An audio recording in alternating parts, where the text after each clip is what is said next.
गिलगित बल्तिस्तान के इलाके तालीदास के मकाम पर सैलाब से मुतासरा खानदानों की बहाली के लिए रिलीफ ऑपरेशन जारी है। तर्जुमान गिलगित बल्तिस्तान हुकूमत फैजुल्लाह फराक के मुताबिक तालीदास के मकाम पर सैलाब से मुतासरा खानदानों में रिलीफ ऑपरेशन करके खैमे लगाए गए हैं, जबकि शाहराए खिज़र की बहाली पर काम शुरू कर दिया गया है। तालीदास के बेघर मकीनों की आबादकारी का वाहिद हल मुतबादिल विलेज का क़याम है। हुकूमत तालीदास मुतासरीन के लिए वफाक के साथ मिलकर मुतबादिल विलेज बनाएगी।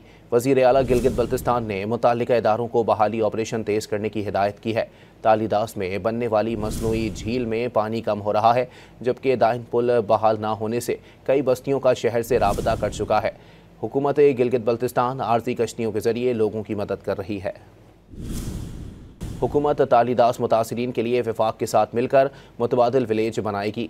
वज़ीर आला गिलगित बल्तिस्तान ने मुताल्लिका इदारों को बहाली ऑपरेशन तेज़ करने की हिदायत की है। तालीदास में बनने वाली मसनूई झील में पानी कम हो रहा है, जबकि दाइन पुल बहाल ना होने से कई बस्तियों का शहर से राबता कट चुका है। हुकूमत गिलगित बल्तिस्तान आर्जी कश्तियों के ज़रिए लोगों की मदद कर रही है।